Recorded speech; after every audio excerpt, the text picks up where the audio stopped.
ઉપલેટામાં કપૂર પરિવાર દ્વારા શ્રીમદ ભાગવત સપ્તાહનું આયોજન કરવામાં આવ્યું છે। ઉપલેટામાં આયોજિત શ્રીમદ ભાગવત સપ્તાહ જ્ઞાનયજ્ઞનું આયોજન કરાયું છે, જેમાં આ શ્રીમદ ભાગવત સપ્તાહ જ્ઞાનયજ્ઞમાં વ્યાસપીઠ પર રાજુભાઈ જોશી બિરાજિત સંગીતમય સુરાવલી સાથે અલૌકિક કથામૃતનું રસપાન કરાવતા લોકોમાં ભારે ઉત્સાહ રહ્યો છે। શ્રીમદ ભાગવત સપ્તાહમાં 7 દિવસ અલગ અલગ કાર્યક્રમો રાખવામાં આવ્યા હતા, જેમાં રૂક્ષ્મણી તેમજ કૃષ્ણ વિવાહ, કાન ગોપી તેમજ રાત્રે વિવિધ કાર્યક્રમનું આયોજન કરવામાં આવે છે।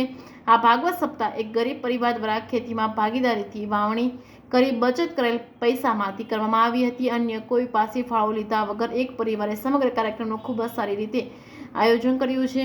શ્રીમદ ભાગવત સપ્તાહમાં ધર્મપ્રેમી જનતાને કથાનું રસપાન તેમજ મહાપ્રસાદનું આયોજન પણ કરવામાં આવ્યું છે।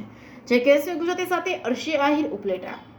મારું નામ વિઠ્ઠલભાઈ શંભુભાઈ કપુપરા, ઉપલેટા। જે તે આ ભગીરથ કાર્ય કર્યું છે એ અર્જુનભાઈ સૌજીભાઈ કપુપરા અને એના દીકરા 3 વગર મૂડીએ, એટલે કે ખેતીની જમીન ભાડે રાખી અને 5 પૈસા બચાવી અને આવડું મોટું કાર્ય કર્યું છે। લાખો કરોડો દેતા આ કાર્ય થાય નહીં એવું એને કાર્ય કર્યું છે। અત્યારે હાલમાં જે અમે 15 પોસ્ટરો છપાવ્યા એમાં એનું નામ 3 બાળકો અને પિતાનું નામ ક્યાંય લખ્યું નથી। કપુપરા કુટુંબને મોટામાં મોટું કર્યું છે। આગેવાન કપુપરા કુટુંબ એની સાથે હતા અને આજુબાજુના વિસ્તારના એના પાડોશીના 40 છોકરા હાજરો હાજર ચંપલ ને બૂટ પહેર્યા વગર 7 દી લગી સેવા આપી, એનો ખૂબ ખૂબ આભાર। બીજા નંબરમાં કે એની પાસે એક દિવસ સુદામાની ઘોડે ઘરમાં દાણો ખાવા નહોતો, ત્યારે એના બેને 1.5 કટો ઘઉં મોકલાવ્યા।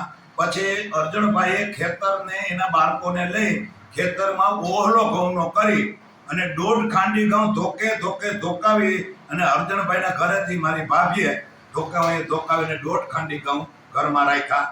તે છતાંય જે ઓલી 1.5 કટો ધોરાજીથી આવ્યો હતો ને એના બેનનો, એને પરત દઈ આવ્યા।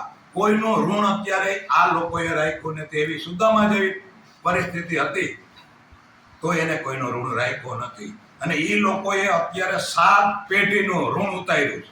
જે અત્યારે આપણે બધા આ માથે પાપના પોટલા લઈને ફરી છે, એ પોટલા આપણે દેખાતા નથી દેખાતા। એનું કારણ છે કે આપણે અહમ છે, એટલા માટે એ લોકોએ 7 પેઢીને તારી છે અને કરોડો રૂપિયા દેતા આવું ભગીરથ કાર્ય કોઈથી થાય નહીં।